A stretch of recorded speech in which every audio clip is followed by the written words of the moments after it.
Bam, bam, bam. He or she said, cancel this damn show. They hate it. What? Hold on. Wait a minute. Make black hair great again.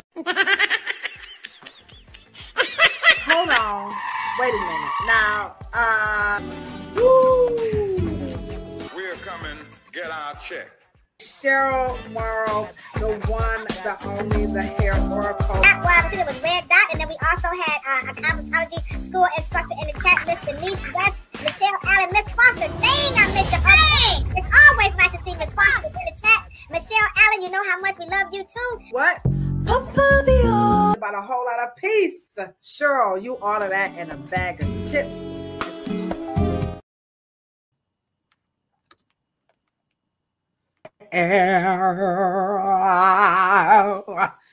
What's happening, blacks? It's me, your homegirl, Ladosha Wright, aka Lolo, coming to you live and direct from as cold as HE double hockey sticks, Cleveland, Ohio, with none other than I'm hating on Cheryl in sunny San Diego, California, aka the hair oracle. There she is right there. Come on, y'all, put your hands together. Put your hands together. Ooh, ooh, ooh, and let us pray. They probably don't know nothing about them OJs. You gotta be old school to sing "Put Your Hands Together." I mean, I'm talking about that was one of them get a whooping songs. You know, I mean, y'all may. I don't think they hear us though. I don't think they know that much about "Put Your Hands Together." You know, so anywho, what's going on? What's happening with your hair oracle? What the hell's going on? What's going on? Hello. Oh shit! Come on, it's got to be something. I mean, Kendrick Lamar is all the topic now. I mean, we gotta come on. Everybody's talking about what? They not like us. They not like us. They not like us. I don't know, like what? Why everybody got a problem with the K? You ain't watching. How many people? You ain't up on it. I ain't up. How could you Tell not me be? tell me what happened. How could you not be? Oh my God! So I kind of outgrew football. I kind of outgrew football. Yeah. Folk was trying to kind of, not feeling. I think it was a divide. Old and new. So the older people were like, "What was he doing on that car? And what he come out on under those street lights for? And what the hell was Serena doing?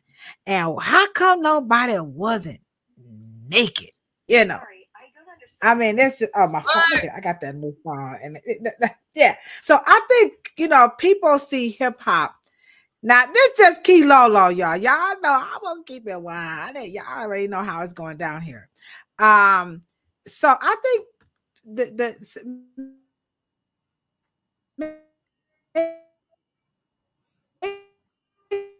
maybe older people, I think younger people, they get it. But I was brought there. I remember when it got really popular in Cleveland, Ohio, and it was starting to unfold, I should say. And so I think when people think of hip hop, they just kind of have that, it's ratchet, it's not, it's void of content. But if you are a true hip hopper, now remember, there are three elements, of hip hop, right, guys? You got the hip hop, right? And you got your B-boys, you know what I'm saying? And then you got your right. Yeah, right. So I think the rapping part, is where Kendrick Lamar is. So he ain't exactly, with all the elements, but he got one of them. But one of the things that hip hop has is a large voice in so many arenas, from political to personal. I mean, it just the gamut is just too large for me to even try to go there, But so he had a lot of subliminal messages in his performance. And I knew when Samuel Jackson came out with that Black Uncle Sam. Right. I did hear about that. Ah, look at Sandra E. My team won. A lot of people wanted the Eagles to win. All right. So the Eagles did their thing. She was coming from all right. This is coming from a New York girl. All right. She watched the Super Bowl. She said her team won. All right. Okay. So we got some fans. Finally. My boss just came through. What's up, Selena? AG is in the chat. And then there's my boss. What's going on? Drop them L's. Y'all know what time it is. And so again, we forgot to welcome everybody on all of our platforms. We're talking about Facebook, LinkedIn, YouTube, and of course, Instagram. Also on Thursdays, we now have Twitch. So I just got us on Twitch because I can't do the X thing. Me and Cheryl, we find a way to get off of Facebook too, because they ain't doing us right, y'all. But anywho, it's free, so it ain't like we're giving them any money. I don't know. Sure, I don't know. Thanks for dropping them L's in the chat for my boss right there, because she is the coldest. So anywho, back to some Kendrick Lamar. So what I did was I went on social media. Like I saw a lot of it like off the rip. I knew when he was up under the light. I knew when he brought his old homeboy out. I knew the whole Serena. I kind of got the whole symbolism with the tic-tac-toe and all the jig. I kind of knew, and I definitely felt that that whole so here he was on the bending knee. Remember? The bending knee was like, that's like in your face, Dick Tracy. So some things just automatically, to me, they just really jumped out. And sometimes, and I think the stuff that Uncle Sam would say, you got to know how to play the game. You just can't be at it like that. And if you was brought up in the hood and the streets, your parents, especially like my dad was a street guy. So if you're not from the streets, a lot of this is just not really going to make any sense. And especially if you're not from the streets coming up and the struggle trying to make a difference. See, one of the things that happened for a lot of us who went to college or was just in the streets just learning, you had elders telling you what to do with the knowledge, which was apply it. Don't be condescending. Me and my sister, we talked about that. And Chrissy and I, we talked about it too. A lot of times people have knowledge and they like to just like shoot you down and like, you don't know this, you ain't got this. But that's not really what, people with a purpose. Absolutely. Do. Or true to the game. Right. So to me, Samuel Jackson, and then, think of all the roles that Samuel Jackson played in Hollywood. And then he come back with he picked him as Uncle Sam. Oh, yeah. Right. I mean, what was that role where everybody hated him? I forgot the movie because I didn't see it. Django. I know, be quiet. I didn't see Django because I couldn't pronounce it, number one. But number two, I've seen enough memes and I heard enough because it was like the DJ NGO. I'm like, is it Bango? Anyway. So that right there just said a lot. I mean, Samuel Jackson has played a lot of controversial roles, with white people, with some very just vulgar, just in your face. I mean, Jimmy, he's always on the talk shows and saying all types of stuff, so he's one of those people. So I thought that right there, just kind of spoke in volumes, but the younger generation saw a lot more than what this old lady here saw. All right. So what I did, Cheryl, before we get into our topic, by the way, it's the art or not so art of making natural hair care products. So if you are a hair care junkie, you plan on making your own hair care products. Maybe you've bought some products from people who make their own. After all, there is an entire industry who was created out of this, and we're going to talk about that in a little bit. Then you're right in. This is the topic tonight: the art or not so art of making natural hair care products, and of course, selling them is what we're going to be talking about. In addition, but back to Kendrick Lamar. So what I did, I went online, I went on Facebook, I went on TikTok, I went all over to just pull some stuff to see what younger people were saying about what they saw with his performance. And a lot of people was like, I hated it. I looked at all my older I'm not going to say black or white, because there's just as many blacks that just like, I don't get it. What was he doing? You know? But anywho, so here's one. So just some subliminal messages. Now this came off of, I think it was TikTok. So Samuel Jackson playing Uncle Sam, aka the House Ninja in Django. See the DG. So sure you got that. Okay. Samuel Jackson wanting Kendrick Lamar to play the game. I definitely saw that. And not being ghetto. So everybody was really upset, Cheryl, that everybody was so covered up and clean cut. So they're used to the, you know, the boobs and the new. They wanted to see some tatas and some, how more is they saying, Cheryl? Some asses jiggling and some booty shaking. They wanted to see some of that hip hop. They wanted to. I never saw it. I didn't see it, but yeah, with that type of comment, stop being so ghetto. Right. They were playing into the stereotype. And then the Squid Games, which I never saw that. So they kind of, the way they were dressed, I guess something about this. I've never seen this. I don't even know what the Squid Games is. Okay, we're old. If you know what the Squid Games is, help us out, because we don't know. The dancers in red, white, and blue representing the American flag, and some even said like the Juneteenth. If you looked at it, it had like the Juneteenth symbol, and you could kind of see that. You could. The stage also being a prison yard where black performers performed and harmonized. People say that a lot. Protecting black women like Serena, having her surrounded by all those. So that was some subliminal. And then once again, reminding Drake in America, they not like us. They not like us. So I guess a little humanity in that performance. And then here is another one. Here, now this one came off of Felicia. If you guys know who the Rude Boys is, this is Joe Little's significant other. I listen to the Rude Boys every day, all day. So give it up for 1, 2, 3, 3. Welcome to Rude Street. I love the Rude Boys. So she posted another post for the old people who didn't understand the symbolism. So here you go, old people, or maybe just younger people who didn't get it either. Okay. Y'all do realize he is kneeling. I caught that. That's the, I was like, okay. So y'all do realize this was on Fox. Ooh, I didn't realize that. Y'all do realize DT was the one that started the whole kick them off the team and be required to stand for the anthem. I knew that was definitely I don't even like to say his name, but y'all know the idiot in chief, okay? Y'all do realize the Eagles declined their invite to the White House in 2018. Did you know that, Cheryl? I did not realize. That's right. Did they win the championship in? I don't know. Where's the Eagles fans at? I'm not a sports enthusiast, so please don't ask me.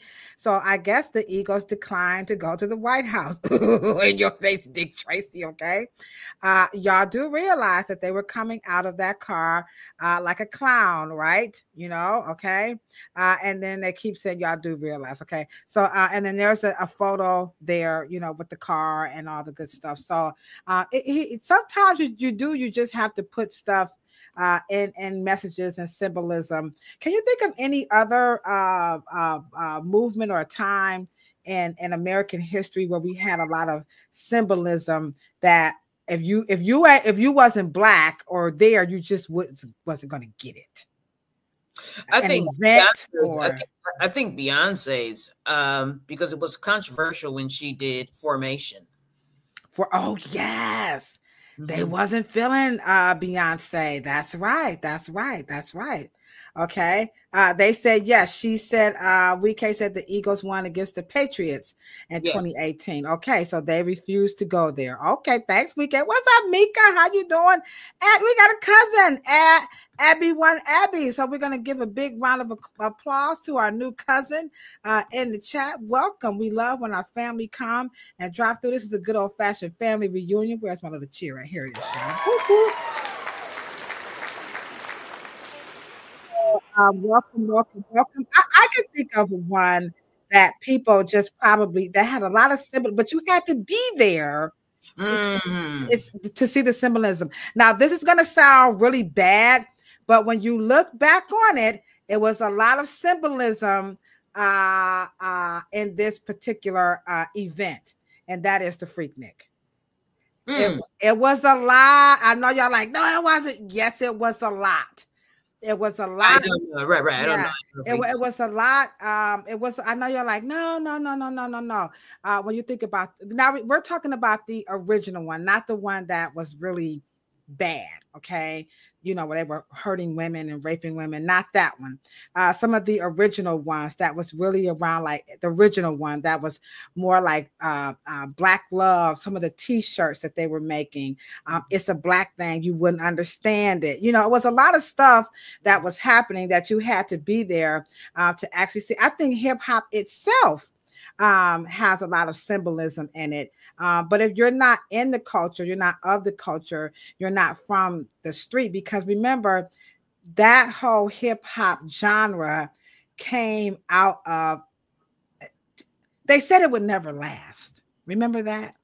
Our parents was like, don't you play that shit in my house, and that with the and look what it, and I think that was the infiltration or the integration of West Coast rap. I don't think they had a problem with the party rocking, you know what I mean? Oh no, before NWA, because remember now, Public Enemy in them was, I mean, and that's just the popular ones. You got to go a little bit, the ones that was just not on the cover, E40, and you know, it was so many that was just not popular. But if you was just immersed in that hip hop world, you know, what's mine? I can see his name. It's gonna come to me in a minute. But there were so many that was just underground that really had a lot to say. But you know, anywho, so hip hop, it does that to people. It makes people, you know, it draws people in. Yeah. And because they can be up in your face, and then they could be very subliminal. I mean, KRS-One, it's no big secret. I will openly admit that I was radicalized by KRS-One and Public Enemy off the rip. I'm just saying. Anytime somebody says, oh my goodness, KRS-One was just, oh my, you know, but anywho, I digress. So there you have it. Now I do have, there's an article that I think Real Roots wrote, and they really went deep into more of the symbolism that was in his performance, particularly the one, I don't think I downloaded it. Well, this is where his dancers were standing around him, and he was in the center. Let me see if did I bring that one up. So that one, they said that one definitely, you know, had some. Let me see. Did I get it? No, I didn't grab it down. Okay. So anyhow, so that one, they said it was very symbolic of the Selma when they sat in. Remember that at the countertop? Remember that, Cheryl, when they back in the 60s and they would do the sit-ins? So that, yeah. Oh, here it is. So this. Yeah, so let me show you guys this one. Now, see, the thing is that if you're young, you probably won't be able to get a visual, but Cheryl, I know you and I can, because we saw Keep Your Eye on the Prize. I mean, our parents made us learn this history without a doubt. So this one where he was standing up in the center and he had all the people around him, I do have visual pictures of them sitting at the counter. And so that one there is the imagery. And this came from Golden Ciphers. We did the Plantation Beauty with her last year during Black History Month. So this one says the imagery and symbolism in Kendrick Lamar's halftime show was the March on Selma, the Montgomery boycott, the lunch counter sit-in, the ancestral potions, the secret messages in the Negro spiritual, the tribal markings, the djembe calling, the ancestral utterances, so they said it was necessary. We needed that. So again, if you're not within the African culture and knowing how we do these things, you know, I go, I may, you know, when you come in the room, just all this stuff. If you're not in the culture, it just won't make sense of the things that we were brought up to do. You know, so anywho, so I did, so that was that. So, so there you have it. That's Kendrick Lamar crash course on his performance and symbolism, which is quite powerful. Are you a fan of symbolism, Cheryl, or do you just like to come out with it? I do. I think that that is one of the reasons why our ancestors did so many drawings and carvings and that artistic kind of art form, and that is more akin to philosophy and wisdom. You can't really, I mean, and based on, remember the popularity of The Secret. Oh, yeah. Maybe people saying, okay, so tell me the secret. I can't tell you the secret because it's a secret. You have to find out on your own. And that is that kind of, you have to come to your own understanding. You have to wake yourself up. You know, I mean, no one can tell you, no one can show you. That's, yes, of course, I love symbolism, iconography, love it. Absolutely. Anybody in the chat, are you guys fans of symbolism, or would you rather prefer that he just came out and, as our parents would say, tell it to you like a TI is? Okay. Which one are you? Do you like symbolism or not? I like it because it causes you to think. And if you think you know everything, symbolism will surely tell you you don't. Because you think, I kind of know you don't have it all. I did download a picture of the sit-in for those who probably never seen it. So there it is. There is a sit-in. There's, you know, people standing up, walking around, trying to, you know, so I think he hit the nail on the head. And it's also important why Black history is important for all people, especially here in America and around the world, because what we did here in America, our ancestors, you know, coming through slavery and where we're at today, this speaks in volumes. I know, Cheryl, when you and I are in private conversations, you're always sharing with me. And if you could be so kind to, you know, just give them a little piece of that, what you were sharing with me, given how we were not allowed to read and write, and just how we were able to, you know, by leaps and bounds, what we were able to accomplish given what we were not allowed to do. And we, you know, well, and so on and so forth. I think some of our conversations are just purely brilliant and masterful when we do have them. And they're almost like sort of a download, right? Because I can't tell you what we talk about. Right. And also I can't repeat it, but I do know that despite oppression and compression and suppression and restriction, I mean, on a 24-hour basis, it does make, I think, the world's most brilliant people still communicate, regardless of what we do, if it's through music, if it's through art form, painting, hair design, whatever the case may be. I mean, you can't stop it.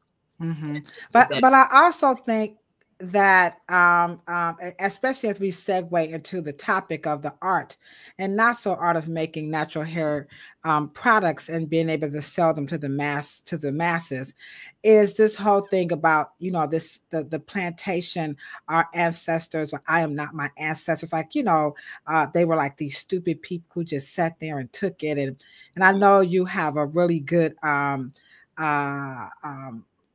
understanding and how to take something like plantation beauty, like, wow, like what would make you say something like that when people think the only thing that happened on the plantation was filth, beatings, and rape? Like, there was no science that came out of that. There was no mathematics that came out of that. That they were just slaves. And even though we were doing all of the work, I still don't understand why people think like that. But there is a consensus from a lot of people that our ancestors that was on the plantations, that they were just, I mean, Kanye said it himself, remember? Like, they wanted to be there. Yeah. I think people look and think about that era, but they don't think about the everyday living conditions, or they don't connect these people with lifestyle or whatever conditions and standards of living that they could, you know, almost basically inhumane, but still managed. And so one of the, and you know, I can't believe that people, you know, and let's say white Americans, right? You know, if it was so degrading, and if it was below human standard, and if it was all of that, why suppress it? Right. And so if we were as if they said that we were, why suppress it? Yeah. So And why do you think there is a, I don't want to say all, but there is a lot, and I agree with you, our virtual co-host Sandra, that Kanye is a fool. But let's take someone like a Kanye. There is a large, because people agreed with him that like that our ancestors were stupid, even though we literally, I mean, physically, our ancestors built this country, but they don't think well, they we're brought here for that very reason. You know, there's a mentor of mine that always said that white America doesn't do anything hard. They give that work to other people. And so just the notion, and I think that how insensitive, and that's one of the reasons why we don't know as much African American. I think that term is so important because they came here as Africans. They came here as West Africans. They came here as a foreign people, because at the end of the day, that's why the immigration conversation doesn't mean anything to us, because we're non-immigrants. right. I would say over 70% of us, the rest did come as immigrants. 25, 30, 40, 50 years. But the ADOS, the descendants of slaves did not. Right. And that is your non-immigration class. Those are the builders. But along with them, did not, it was just labor was just the part that you gave. I don't even think they see, I think all they see is cotton picking, you know. I don't think they don't see Benjamin Banneker. They don't see who built the White House.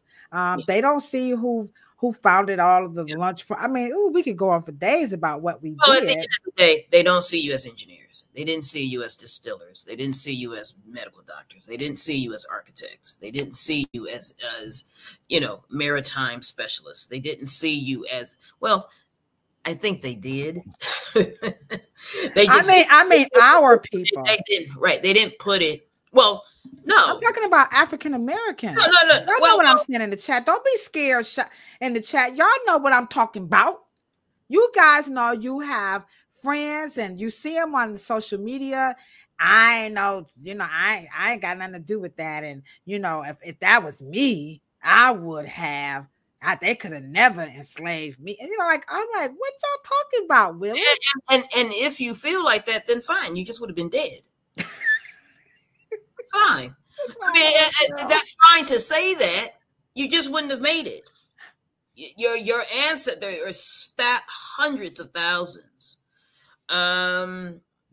It takes, and I think that they just genetically, I think it takes 4,000 ancestors just in your bloodline to get you here.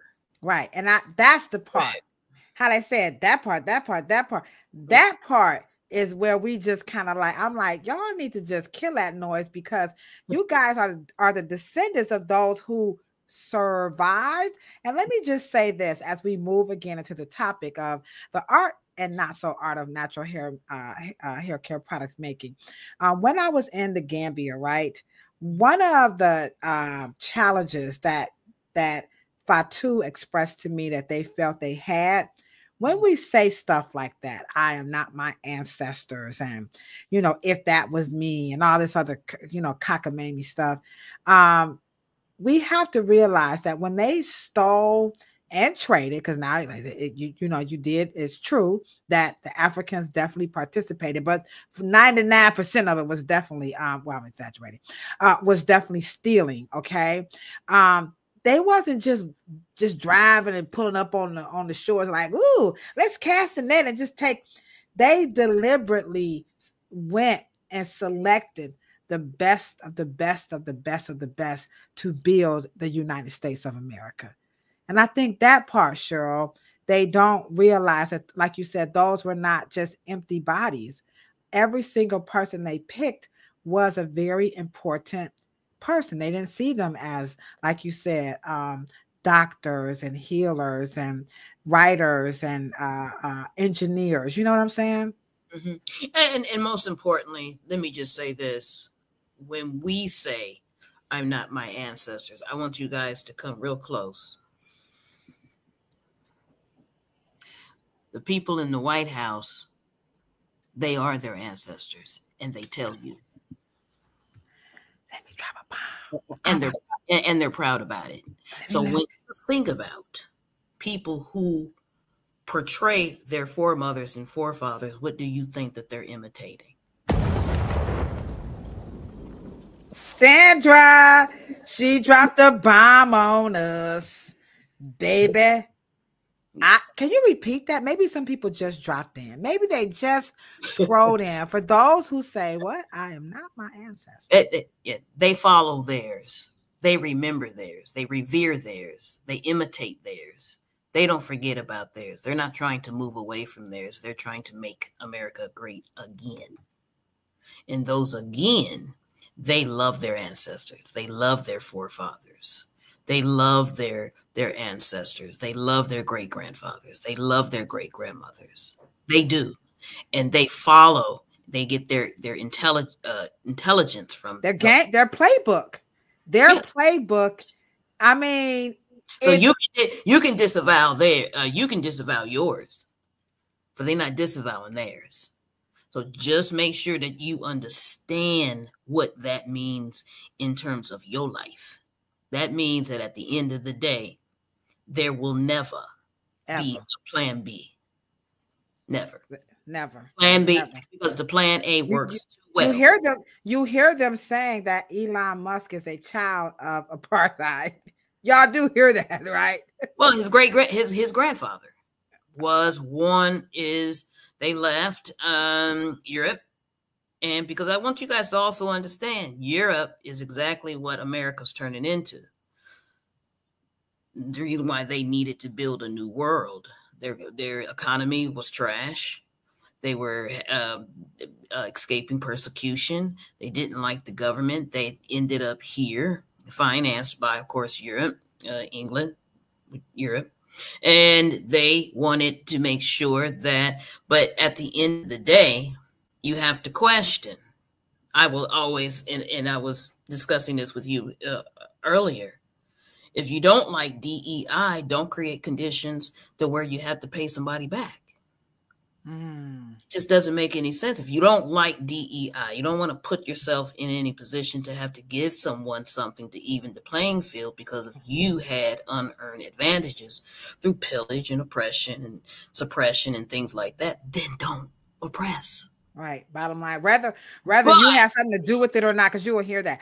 Well, I didn't enslave y'all. We ain't got anything to do with that. But you're reaping the benefits, and you are, like you said, you're living your ancestors' legacy. You know, you're doing that. You are. Well, here's the issue. That's why they're in South Africa now, and for somewhat reason, you know, the 47th is sticking his nose in what's going on in South Africa because they're giving the land back. And so all of a sudden, the West, once again, not their business, you know, but because they are their ancestors. While you sit up here talking about what you not, they are their ancestors. They are mad. They will pay them back. I mean, they still mad at Haiti for one, not wanting an invader, and an occupier, and and so my whole point is that you know when you don't want to have to pay someone back, in the near future, well, then don't have oppressive defaults. Right. Yeah. Your Don't do it. default existence is to oppress somebody and to create impediments and obstacle course, because so that kind of puts you in an advantaged position. Well, then don't create let yourself compete, ground pound for pound, ounce for ounce, round for round. But you don't want to do that. You want to, your default is always to give yourself an advantage. And then once, decade after decade after decade after decade after decade, and then now, wow, we need workers, we need this, we need that, we need this, and then these people are saying, I don't mind, but y'all know, because you guys are saying that deport them, send them back to Mexico. They taking our what our ancestors fought for. Y'all know that's them black jobs they was talking about, right? They gonna put right. So the payback. Y'all know who they gonna recommend do them black jobs, okay? So, but with that, we ain't saying nothing. WK, what's up, DeWee? LB, yeah, hell yeah, we mad because you late. You talking about some LOL. We don't play it up in here. What's up, LB? Next time you cannot be late. Again, welcome everybody. Our virtual co-host Sandra says now is a good time to hit that thumbs up button. Don't forget, check out Real Roots TV every Sunday at 8 p.m. over on Instagram, Real Roots TV. We see you, Lena, in the chat. Weekday, Selena, my boss, everybody, of course, on LinkedIn, Facebook, YouTube, and Instagram. How you guys doing? So let's hop into the topic again as we talk about I am not my ancestors or whatever. So some things that happened on the plantation was the ability to do a lot of wonderful things, with the vegetation that was around where they were raised and lived and so on and so forth. So what I would like to do, usually we go low, then we go high. So this time, sure, I want to start high and then figure out how do we get low.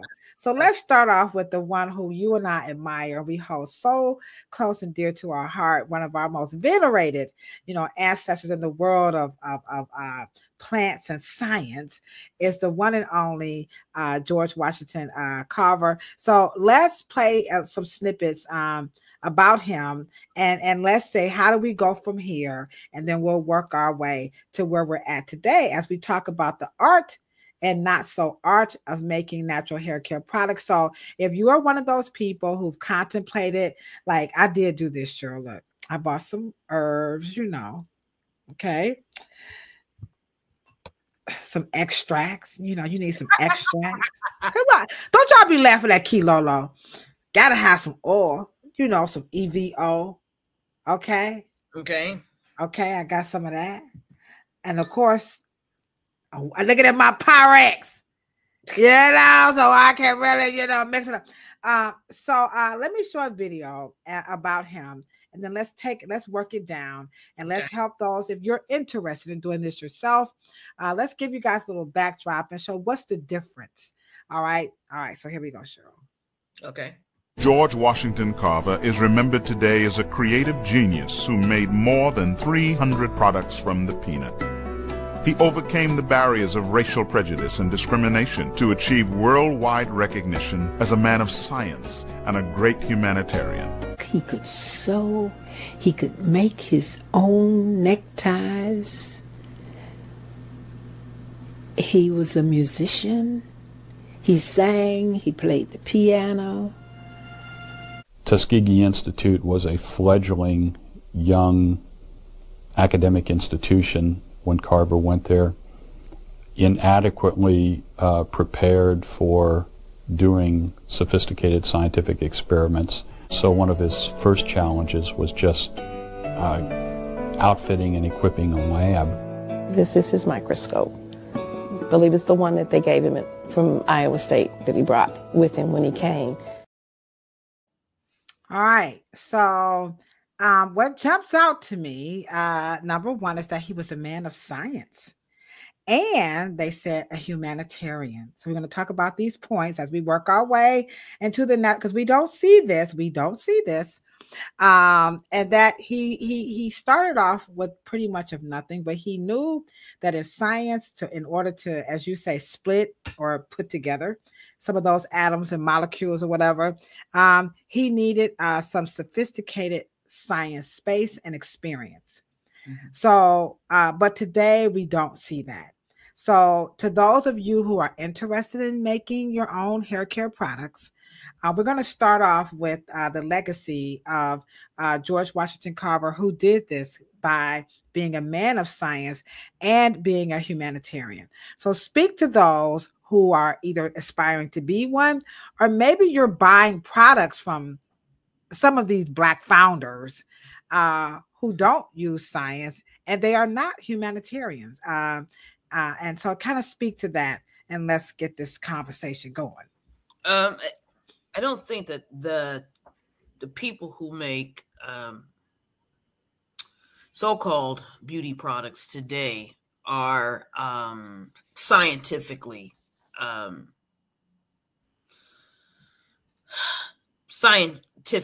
centric, shall I say. But is that really needed? I mean, damn, Cheryl. Well, I think I can't just take this. Now I could put some oil in this.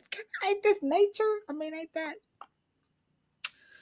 Well, to understand oils, to understand water, to understand ions, to understand what nature is trying to tell you. And I think that that is one of the reasons why I always talk about plantation beauty.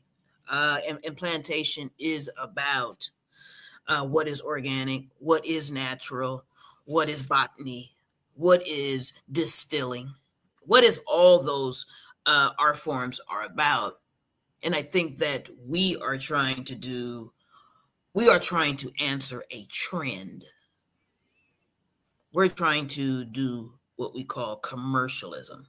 Oh. We're trying to do consumerism because the trend, and so therefore we get things that are derived from plants, and then we mix them all together. George Washington Carver did not do that.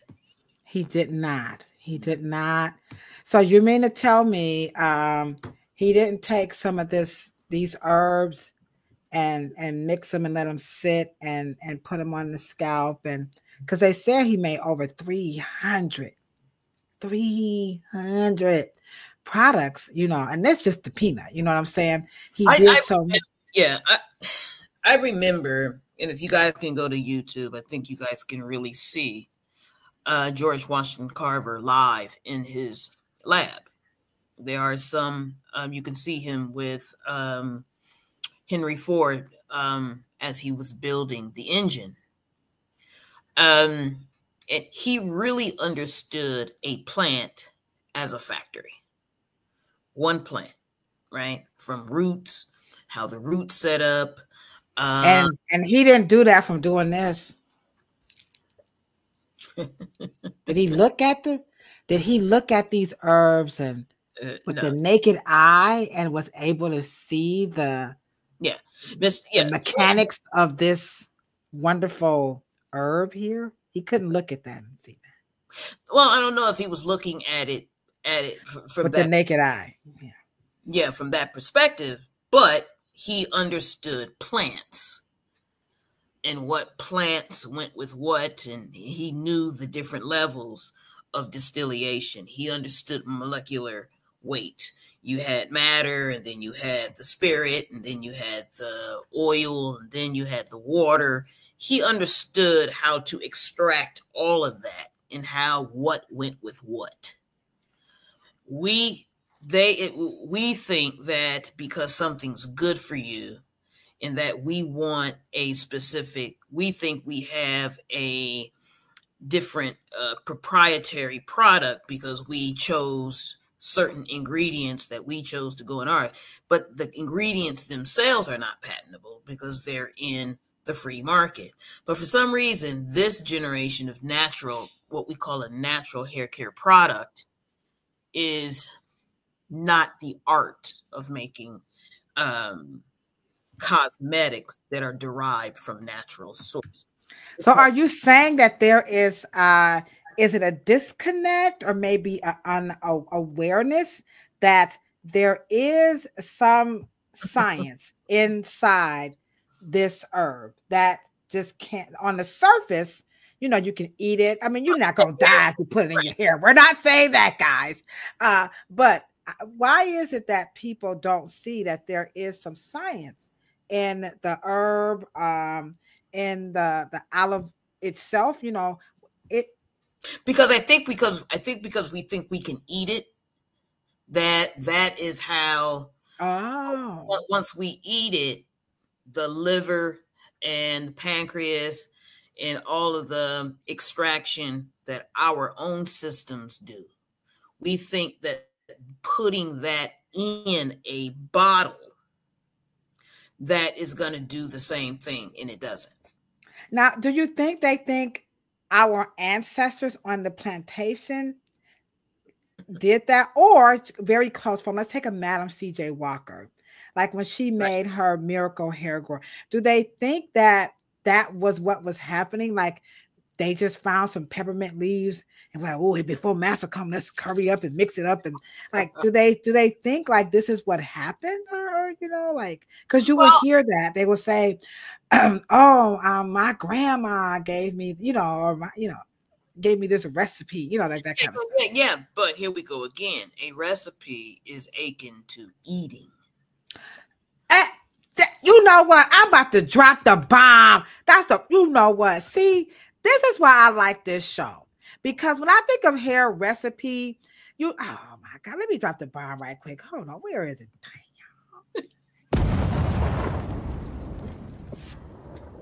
Did y'all catch that? That the recipe, oh man. You kind of get it. Anybody, did some light bulbs go off? I'm just wondering, did any light bulbs go off for anybody? Because recipes do just kind of, okay, all right, here we go. The chat is getting good.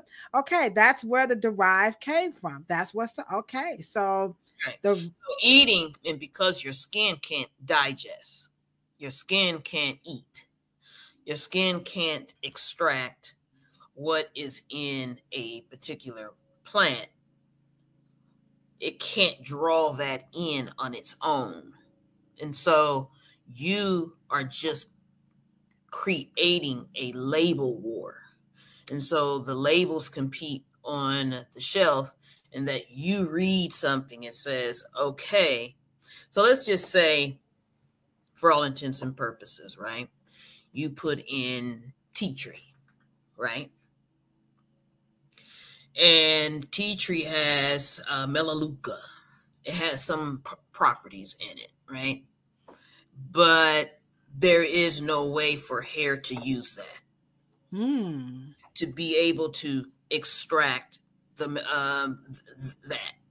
The only way that you could is unless you had an abrasion or a wound. So the TRVPs in your skin, receptors, and of course all of the generating cell tissue can then use it, and then, but your body has its own wound healing, you know, construction team to stitch you back up. All right, and use whatever is in that. Yeah, right. Because the immune system has already created and keeps your skin bulletproof, waterproof, resistant proof, penetratable proof. It does not have a mechanism in which to just extract any ingredient, you guys, especially in oil form. So so what you're saying is what George Washington Carver was doing was with this, like in the lab, he was actually utilizing the scientific method, so the methodology to take that plant, that flower, you know, that peanut, whatever he was using in nature, to bring about the expanded potential of what that source could do besides look pretty on your table or put it in your mouth. So he did that. But so here's this YouTuber that says this: if you want to make your own products, you don't have to go the George Washington Carver route. You could do this, Cheryl. So I know that there's a lot of people out there that want to start a natural hair business, but they do not know how to formulate. So for me, I learned how to formulate online right here on YouTube. Come on now, dog. Come on, man. All right. So we got Sandra E giving you big ups, which, by the way, don't forget to hit that thumbs up button. Which, by the way, before you answer the difference between formulating and a recipe and science, can you show them what they need to do right now before you give them that answer? Cheryl says it's really, because she's laughing. Hey, you can go on, you can watch the, okay, here we go, Cheryl. Here's what you guys need to do right now. Here we go. Show them, Cheryl.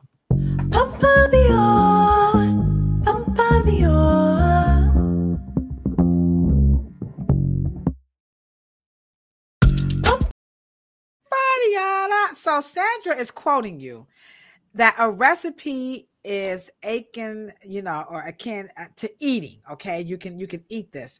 So what is it about formulation? So if I measured this, I got, let me see here. Here we go. Let me just get fancy.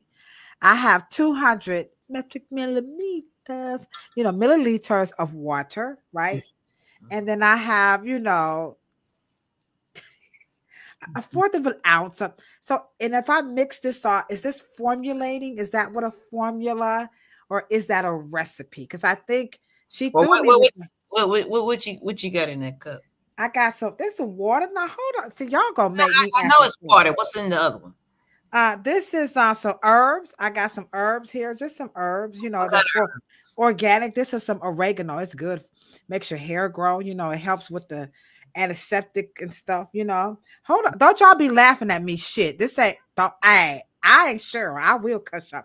Okay. I could not. Let me show y'all my formulation because I see right now, Cheryl. They just not shit. I'm gonna show y'all, Cheryl.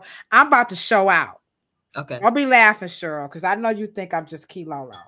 So I'm going to take this and put this in the water. Look at that. That's science. Look at that. Look at that formulation. You don't see that, Cheryl? No. Now, hold on. I got some extract here. There's some herbs. Now, your body can just, when I put this on the scalp, it's going to absorb, into the follicles and help. And I gotta have a certain amount of drops too. Look at that chlorophyll. You see that? It's green. Sure, why you don't sit up and listen? I listen to you. I'm listening. Now, here you go. Now watch this, y'all. I gotta have 10 drops. 1, 2. I'm gonna do 5. I'm gonna customize it for Cheryl's hair. 3, 4, 5. Okay. Oh, that's looking real good. It's green now. Y'all can't see it now. Oh, there it is. A little bit of green. I don't want to put too much and mess it up. Now, and I could, so this would be my formula. And I'm going to put a pinch because if Sandra going to use it, you see what I'm saying? And if I let that sit and, let me mix it. I don't have one of those beaker things, but this, because I learned this on YouTube. I could put a comb. Listen, here go SMR. Remember that?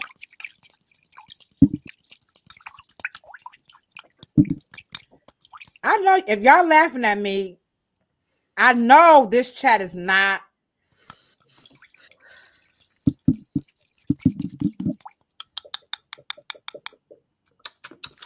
Wait a minute. I'm gonna go live on TV. All right, here. Hold on, Cheryl. And when I rub this, oh, it feels greasy. Oh, shit. Okay.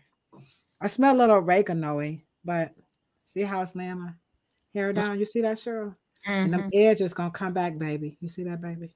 No doubt. All right. So that's my formulation. And what you say to that? I'm gonna sell this online. Kilo loss, edge grow. You can feel the roots in there. Look at that. What see y'all? That? What? And it smells really nice and organic. Okay. You're gonna put some little fragrance in it, some essential oils. Look at Cheryl. That's Cheryl said, "What you got?" Y'all ain't right. Cheryl said, what you conjuring up? You know what, Yate? Now, see, Yate, I gave you a shout out, Yate. I said, y'all watch Yate every Sunday on Instagram at 9 o'clock. And this the things I good, what we cooking. Yate, do you see what this going to do for my edges? Y'all feel the natural herbs is in there. And that's my formulation. I have 200 milliliters of water. I have 1 capful of virgin olive oil, the kind you said we need to have, right? And I have my chlorophyll because, you know, it makes your hair grow. Mm-hmm. And that's my formula. Okay. So let me ask you a question. Where did you get these ingredients? Whole Foods, baby. Whole Foods. I did not go. I said a recipe is akin to eating. But it's on my hair. I know, but you bought it at a grocery store, right? I did. Right. Okay. But my edges is soft. I mean, look at my hair. Oh, your follicles are oily. Right? Y'all see that? You see that? Okay, so in other words, moving this forward, food. Okay, so a recipe is a method of finished products that are already ready to be sold. So she bought them. If she bought them in a food source, right? They are already finished, okay? And they are placed in the recipe by teaspoons, cups, half cup, half a teaspoon. They're in there by ounces, okay? That's cooking. And unfortunately, that is what's on the market today, cooking. Right. So you're saying, I see you, Eleanor, fronting on me. But that's okay. That's okay. Right. She said it's already, this is already formulated. Okay, but I thought that was formulation. Okay. So I thought that if I measured my stuff out, I had my master for formulation, and you're saying that is still a recipe. That is a recipe. Wow. Yeah. Okay. It's based on already things that you've bought ready to be used by themselves. And so you guys said, oh, well, you know, you made a smoothie. You made a shake. That's what we do when we eat. They're already finished ingredients. But I could sell this as the world's greatest edge grower and things of that nature, because here is what this person did with her oils. Okay, here we go, guys. Today I'm going to show you how I made my insane hair growth oil using a variety of herbs, flowers, and roots that's been known to heal the scalp, reduce thinning and breakage, and assist with the overall growing process. So this oil has been infused for over a month, so it is potent. What you talking about, Okay, now the difference between mine and hers is that I use mine instantly, and I copied off of her because she said she had herbs and all this extracts and stuff. Okay, so can it be potent? Like, because people want to do this show, they want to make their own hair care products at home. Mm-hmm. And so you're saying that if you are making this stuff at home, you're still creating a recipe. Food. You can say you're formulating, but food. You made something that you can eat. That is not what George Washington Carver was doing. No. What was he doing? He was extracting the best of raw material, understanding. Let's put it this way. Do you guys know what makes plants grow? Dirt. No. Okay, in the chat. What's up, Michelle Allen? What makes plants grow? I said dirt makes it grow. And Cheryl said, no, I'm dropping in the chat dirt. I'm gonna go there. Dirt makes it grow. Oh, I got another one. Manure. Like manure? No, manure doesn't fertilize. Isn't that like a fertilizer or something? No. No manure. Oh, wait a minute, y'all. Don't hold on. I got one. What about compost? Like when you take your food and you throw it in the ground, like compost, does that nourish it and make it grow? No. Okay, not compost. Okay, Mika. All right, Mika got there. Okay. Okay, we got one. I said manure. Oxygen. Does oxygen make it grow? Okay, we got sun. Does sun do it? In a way. In a way. Mika down with the pseudo killers. I knew your ass was gonna get it. All right, okay. What about water, light, and air? No. We are flunking, guys, okay? Hold on. Wait a minute. Hold on. Eleanor got something to say. It's all the things together. Come on, Eleanor. You my cousin. What's up, Booski? All right. Okay. So, okay. Oxen. Well, what's that? AUXIN. Oh, shit. I can't stand. It's something about how you spell it. AUXIN.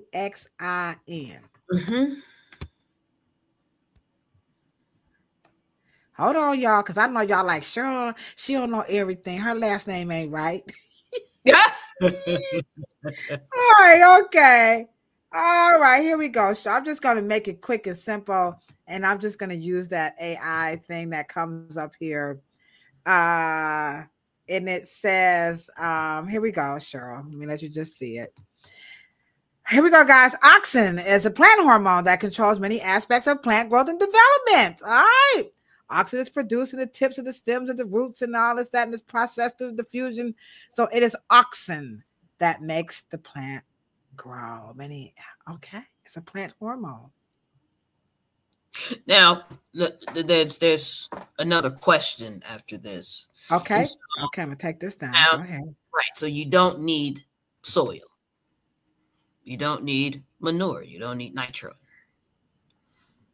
You don't need all that. What you do need is a synthesis, because that is what George Washington Carver understood. Inside the plant was a plant. Inside the plant is a plant. I get it. I can see it, too. That's an aha moment. I ain't the only one. I know a lot of y'all. Come on, Eleanor. Y'all seeing that? This is what this man saw. Right. So there was already, and one of the reasons when Henry Ford asked him, what should I name my assembly line? What should I name my building? What should I name this whole new process that I've, and George Washington Carver says, why don't you build the plant, build the cars piece by piece, hand one piece off and you handed up the assembly line. All of that was because of George Washington Carver understood how plants manufacture themselves. Y'all better hit that thumbs up button and quit acting the fool up in here. We said it the last time. If you want to make your hair care products, hey, you got to understand what George Washington Carver did. And now you guys have it. He did it so good and understood it so well that even the owner of the Ford Automotive Company went out to seek the expertise from a man who worked with plants and flowers in nature. And there you have it. That's right. Hit that thumbs up button. Your car actually is a plant. Because it works. And so even when he asked him, what should I call this thing called this assembly line? That's why you guys say the word today, a manufacturing plant.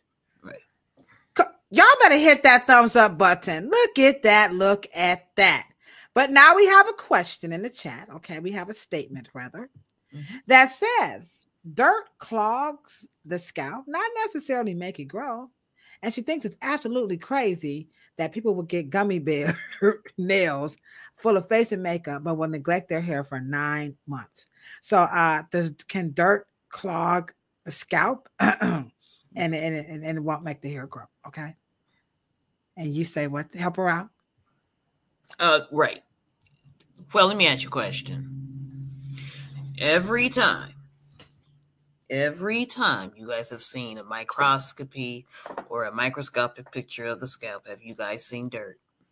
Hold on, let me see. Hold on, let me just grab microscopy. I think I can spell that. Scopy. My microscopic.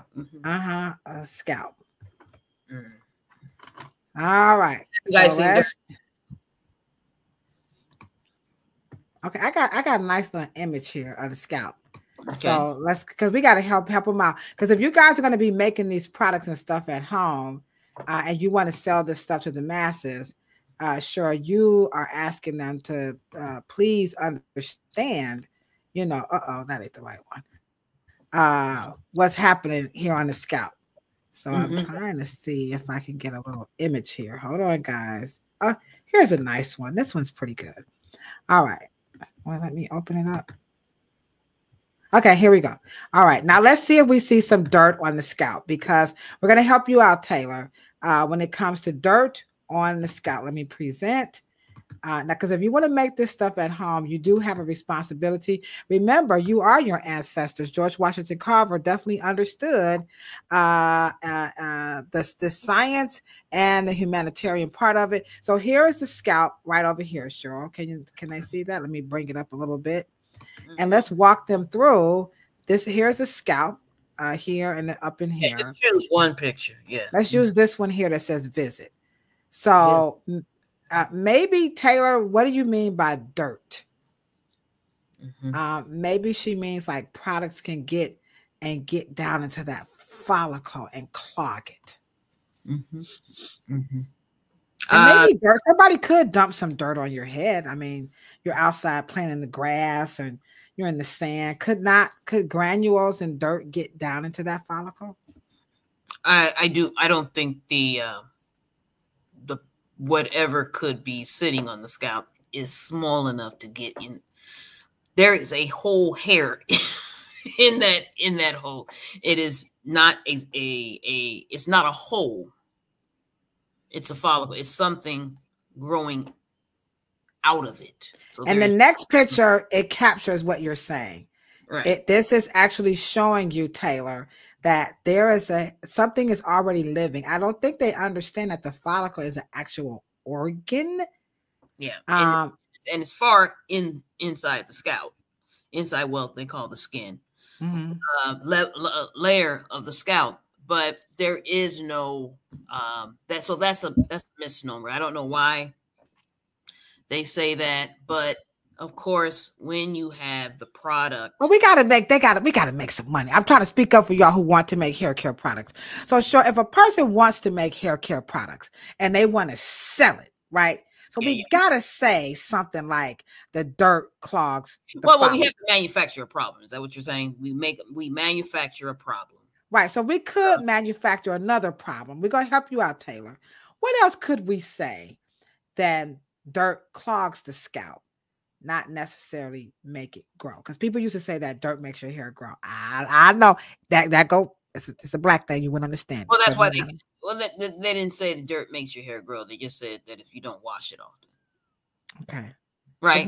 We're from the project, sure. We said dirt make your hair grow.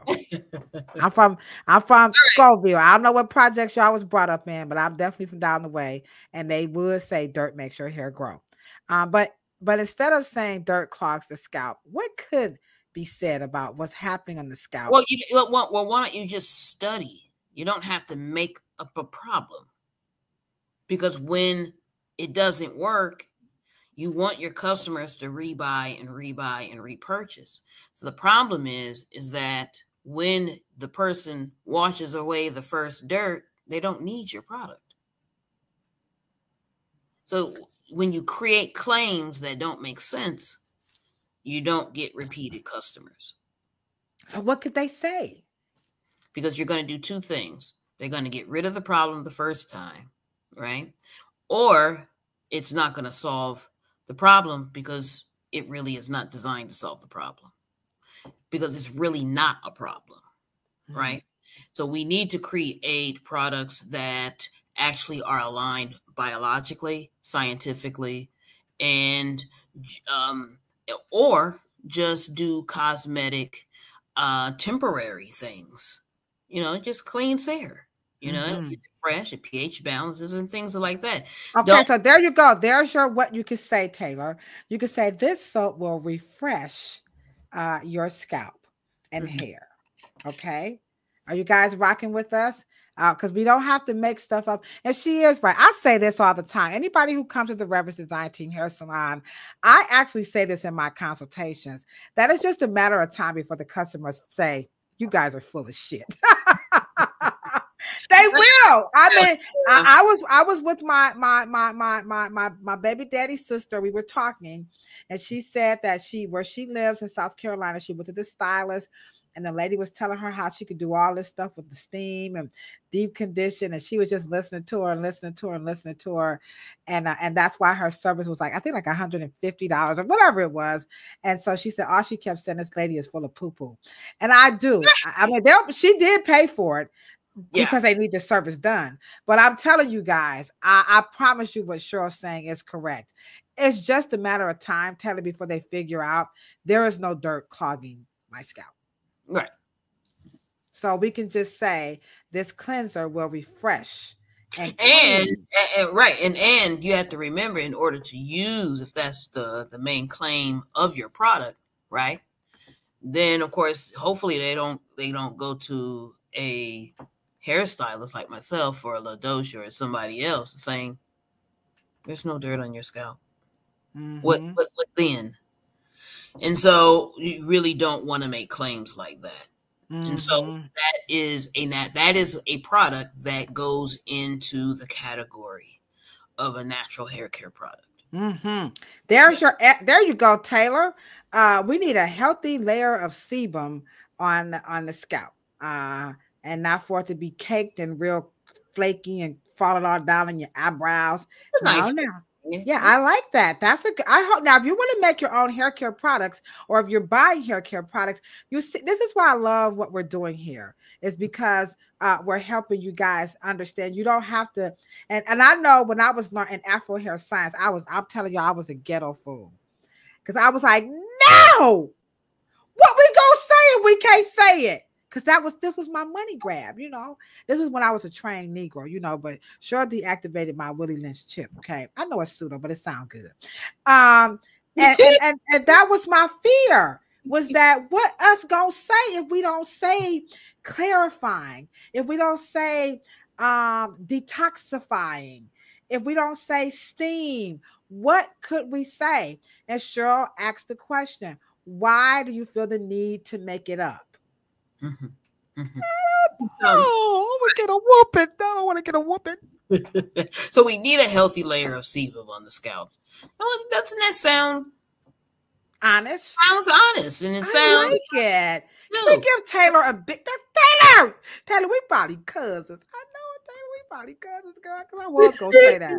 Taylor, I swear I was, but I didn't want to embarrass you. I didn't want you to think I was all, you know, what's that, telepathic or whatever.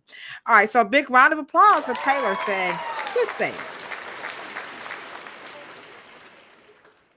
Charles says there's no need to make things up. I know, and what do we call this? What we do here in America? What kind of capitalistic society?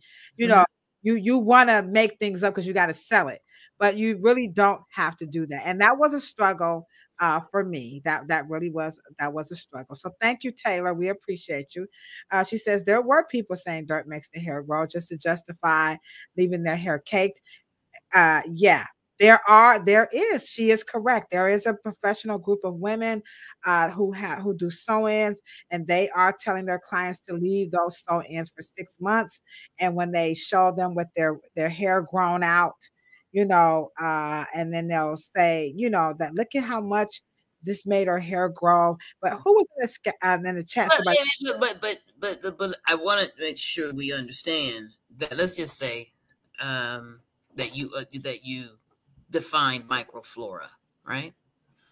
Let's just say if you define that for me, okay, because it's not literal dirt, right? It's not dirt.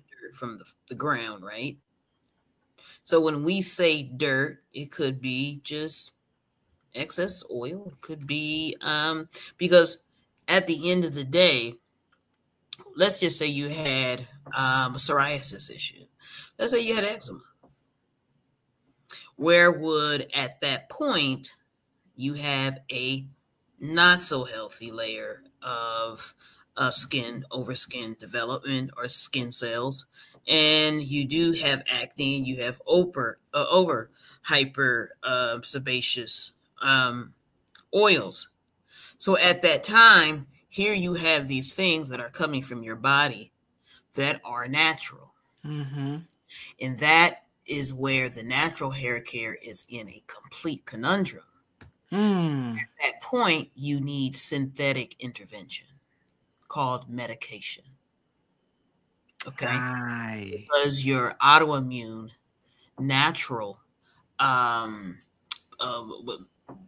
cell, skin cells and things of that nature, and sebum and things of that nature, because of course sebum can cause you to have a blackhead, Right?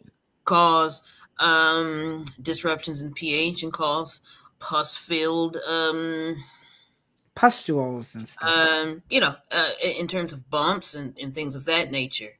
So at the end of the day, natural hair care is so embedded in everything being of a natural source. Most medicines have a natural source.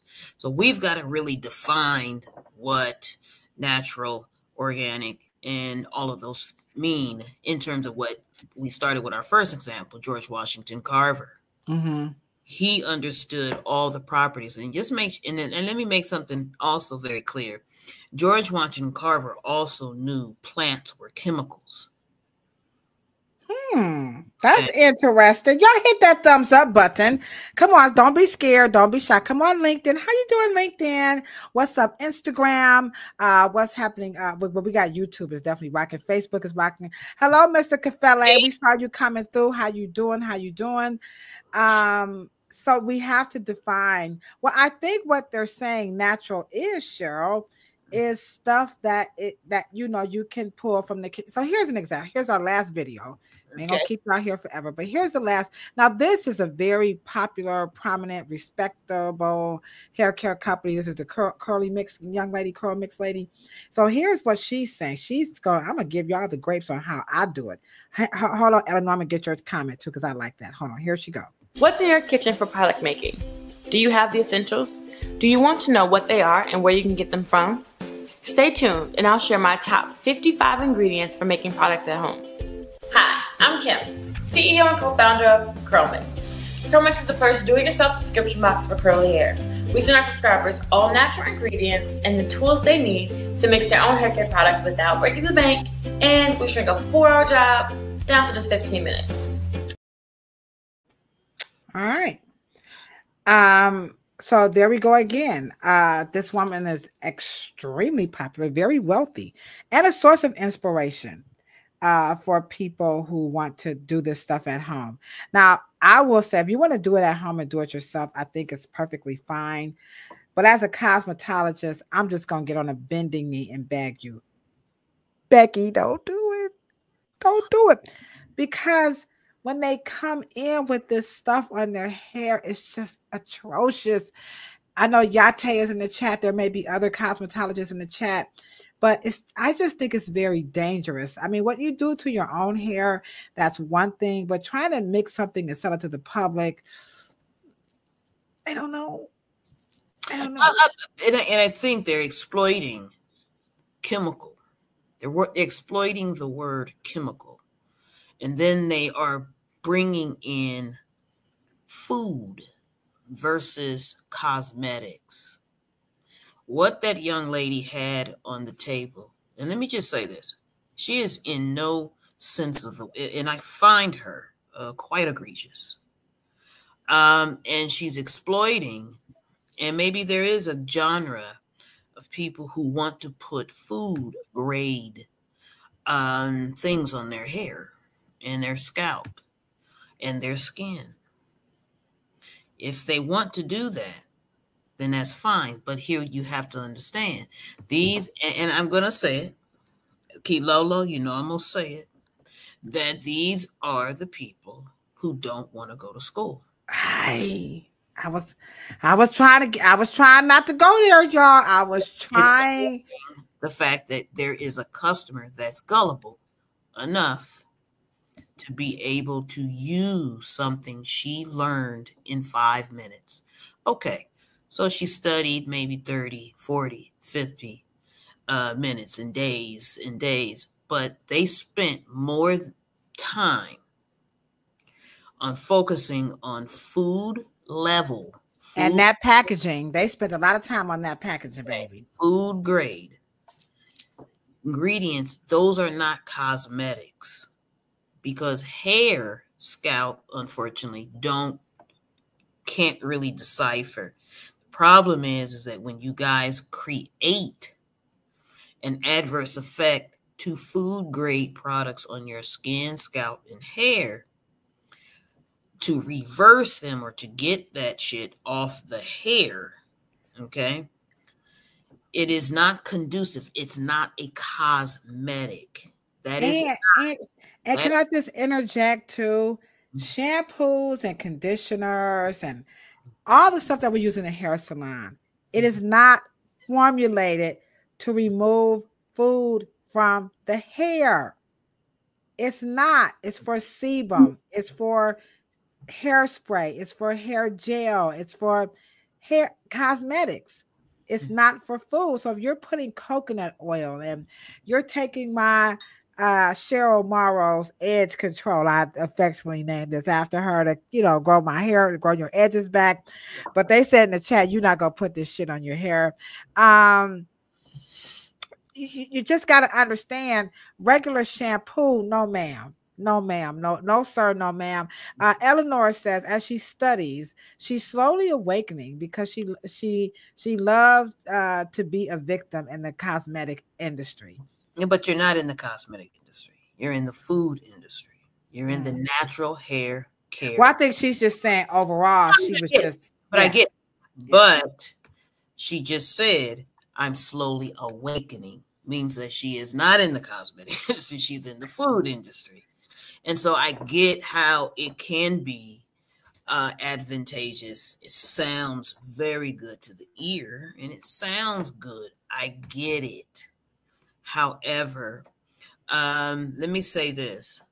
One of the things that I believe that you have not seen Lisa Price of Carol's daughter is because L'Oreal is a fascinating, very sophisticated, the technological company. When you absolve, and you know, they just wanted to absolve her followers and absolve her world. But when they found it's very hard to not change her world, because her world is food. Her world was food. That's why she said her last goodbye, not in a laboratory such as George Washington Carver. She said it bye in the kitchen. That was for a reason. Because you cannot turn a recipe into a formulation without changing the whole composition and constitution of a product. Yeah, you're not. If you are doing what I just did, guys, and you want to make your own, that's why we said the art or the not so art of making natural hair care products, or you're buying this stuff and you're wondering why it's not working, or just the simple fact that you have so much of this shit, you know. The average person, when we say at our salon, we ask you to bring in what you're using on your hair. I cannot lie. The average person is bringing in minimally seven. And when Cheryl and I grew up, we had 3. But you're not formulating. Yeah, well, I mean, at the grease. Shampoo and conditioner. Well, I should say, well, you know what? Conditioner, some grease, right? Right, yeah. But some of us, we didn't even have conditioners. My mother, I don't think I knew what conditioner was. I was about to say, and I was a mother. My mother, you don't vote, you don't pay taxes. That was my mother's answer to everything. How come we can't have it? You don't vote, you don't pay taxes. I was like, Dad, you know, so we didn't get conditioner. Why? Because we didn't vote, we didn't pay taxes. That's in my household. Cheryl laughing because she knows it's true. So in other words, guys, if you take and you do all this stuff, you're not formulating. And I think that and so you guys can understand, let's just say you guys watch Shark Tank, or you guys watch The Profit, or you guys watch any financials, and when they ask you what is your food percentage, and you say, well, last year I made I spent about $1,200 a month. See, that's a recipe. When they ask you a percentage, that is a formula. Because once you go to formulas deal with raw materials and percentages. Then you know how to fix it. But you cannot fix it with recipes. You don't know where the mistake is, because you're only dealing with full amounts of using ingredients that are already ready to use on their own. And you guys are just making cocktails. You're just making a cocktail. You're making salad dressing. Peppers. I guess this is salad dressing, huh? I'm gonna tell you how I know this lady. She know what she's talking about, because on this bottle it says, let me put it up there closer. What did I say, Cheryl? For what? Salads and what? And dipping. And dipping. And dipping. Oh, God. Dipset. Hey, what's up, Jim? And let me say this. When you guys go to YouTube, I have all his films with him and Austin Curtis. And when you see, they are creating osmosis, they are making them small molecules by heating them and things of that nature. They're making them solids, they're taking lipids, they're taking fats. Okay. We've got to deal with all of that and to understand. And you got to go to school as you deal with it, okay? Please, y'all. I know. Austin Curtis, that he only had one assistant, George Washington Carver. And that's the young man you see. He used to come to the Bronner Brothers show when I was a teenager. I wasn't a child at that. I was a teenager. And he would have these little oils and products and I remember my dad, he would get the biggest kick out of seeing Austin. He would get the biggest kick and treat him like a king and treat him royalty and make sure that he got to his hotel properly and everything, because no one knew who he was.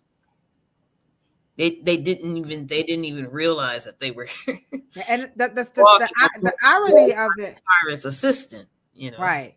But the beauty, I should say the irony, but the beauty of what Cheryl is saying is how her dad, like, he knew who this person was, and a lot of people didn't know, and all of the things that he was doing, she's sharing with us about the chemistry and the science of a plant, and you have a whole movement, and this is why we are really focusing on these next 12 months on this 25-year history of the natural hair movement. I don't know how they missed it. And I can see, like you said, some direct oversight. Like they know some things, but they are directly overlooking these things and not mentioning them. And they're just duping the public. And so we're focusing on these topics every month because we just kind of want to, because this is the year of success. Special people. We're special people. We came. Your ancestors were not just random people. They were farmers. They were agriculturists, horticulturists, distillers, scientists, architects, and masons. And they understood, and alchemists. They got it. They understood. They lived very close to the plant. The story of Dr. Dolittle is probably the story of George Washington Carver. And so how plants communicate through molecules. And through molecules, they go to your receptors. and neurotransmitters. And that's how all of the vitamins. Let me ask you guys a question. Well, how do you guys think? And this goes to show you how much, when you don't know something, how it will control your lives. Do you know how vitamin A, vitamin C, vitamin B got their name? How did vitamin A, how did vitamin C, how did vitamin B, right? Mm-hmm. A, B, C, how did they get their names? And please don't start singing A, B, C, D, E, F, G, okay? How did they get their names as we wrap this up? Let's see. How did they get their names? Come on, Facebook. I see y'all in here. I look at Madam. I'm like you. I want to know how A, B, C. I can't even begin to. I don't know. How do you think? How do you think? If I had to pick, that it's the first initial after the person who discovered it, like they do the hurricanes. Remember, so that's what I think. Right, vitamin A, because it was the first one discovered, so they just said A. Oh, okay. Right. Oh, Y2K said, isn't it in the order that they discovered it? Right. And then, of course, when you start getting ascorbic acid and then you say it's ascorbic acid, the point is that when you believe something is something, it's that thing. But your ancestors did not know it as that thing because they had not discovered it yet. Your ancestors knew it as something else. Right? It's almost like, it's the same thing as knowledge when we deal with, and it's not ironic that we were talking about symbolism in what Kindred is trying to say. If I say something to you that makes sense to your ethos and to your mind and your resonance as a Black person, to call something vitamin A to one of our ancestors would not make sense to them. Right? And so vitamin A is irrelevant. For your body to really able to use it, you need to resonate with it. You need to, it will not work for you the same way it works for someone who has accepted what that is.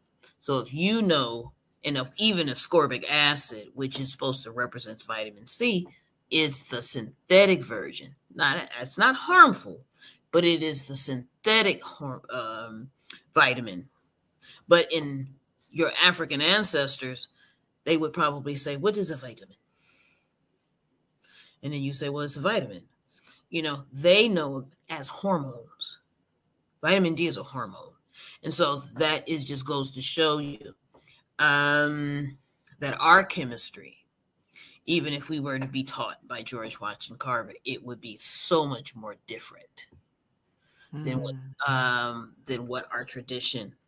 And so that's maybe why things don't work for us, because our understanding of them just does not do the same thing as it does for someone that it comes from their culture. Right. So when we take it, it doesn't do the same thing, if that makes sense. It does. It makes a lot of sense. Now, some of y'all would say, oh, that's hocus pocus. And that's your prerogative. But we believe it. We practice it every day in our homes. We may not realize it. I love Eleanor. Yeah, Eleanor, like, hold on, girl, you're going a little bit too fast. Now, hold on. I'm with you.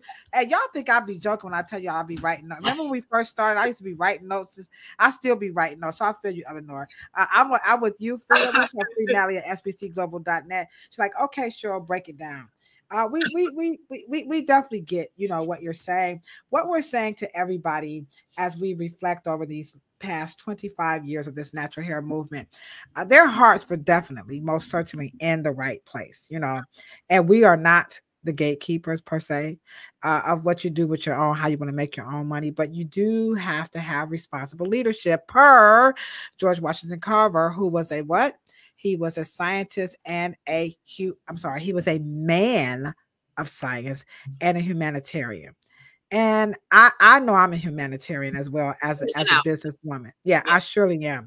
incorporate that into what you're doing. And I think it's this, who was this in the chat? Where'd she go? Hold on. I hope you're still here. Where you go? Taylor. So Taylor is like, you know what? She just likes to keep it 100. And then like Cheryl said, you don't have to make this stuff up. It's not necessary.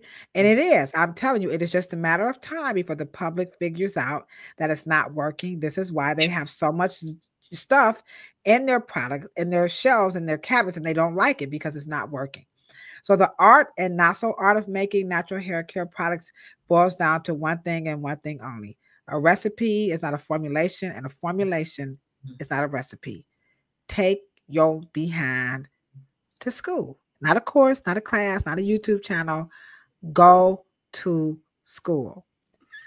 Be your ancestors. Stop saying, I am not my ancestors. Sure just told you. Elon and the idiot in chief, they are their ancestors. They doing, y'all see them. Roll it back. White men in charge. Y'all think it's a joke. Everybody, and we need to let them Mexicans go. They getting the benefits of our ancestors from the 14th Amendment. Okay. Well, it don't make a difference because you said you ain't your ancestors. So. You ain't your ancestors no kind of way, okay? All right. Yeah, I'm with you, Weekend. I'm glad we had this discussion. If you're gonna make something and you want to do it for yourself, do what you need to do. But you remember, humanitarian, you have to have responsible leadership. Don't go making this stuff out there. Understand when it don't go right. Remember LL 12 gauge on stage in case it don't go right. They're not gonna come to y'all. They're going to come to where, Cheryl?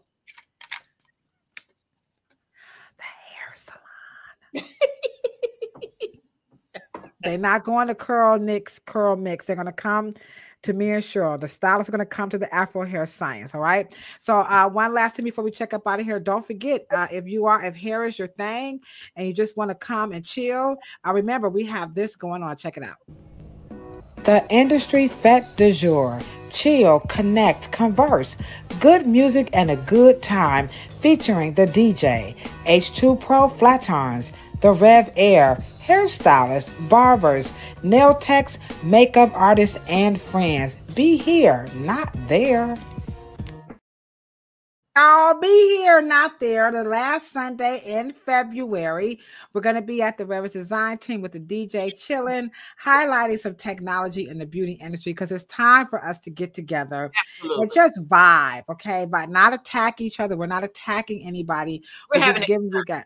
Yeah, so go learn more about George Washington Carver, and you will be impressed. Like Cheryl said, there's so much about him on YouTube, but you can go to college and really, learn a lot more about this man, and you will see this is exactly why he's on our wall of honor at the Gay and Joel Skills Academy. When we go to the Gambit, we're going to make sure that they know a lot about George Washington Carver and Dr. Willie Morrow, and of course, Annie Turbo Malone. These are people who were not doing recipes. Okay.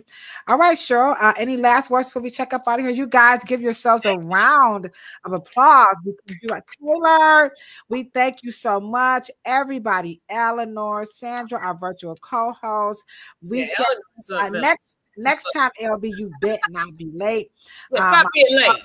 Stop being late. You know what time it is. You know we ain't having that. Lena, everybody in the chat.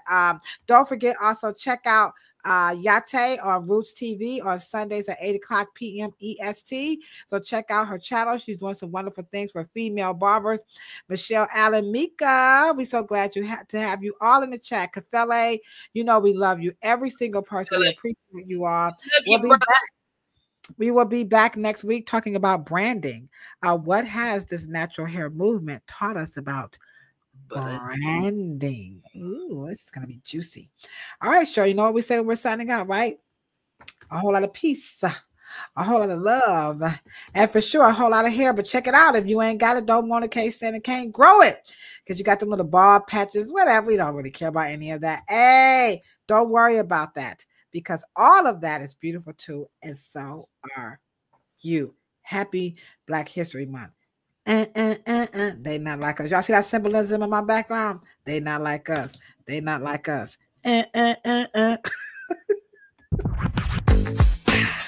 Sure, you ready for the chit chat tonight? I'm ready. I had to come back. Cheryl was doing the crip walk for real. I saw her doing it. Cheryl, you ready for the chit chat tonight? I'm ready.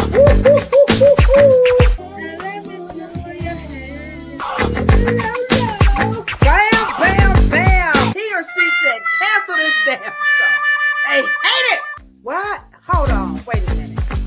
Make black hair great again. Hold on. Wait a minute. Now, We're coming, get our check. Cheryl, Morrow, the one, the only, the hair oracle. Well, I think it was Red Dot, and then we also had a cosmetology school instructor in the chat, Miss Denise West, Michelle Allen, Miss Foster. Dang, I missed her. Hey! It's always nice to see Miss Foster in the chat. Michelle Allen, you know how much we love you too. What? About a whole lot of peace. Cheryl, you order that in a bag of chips.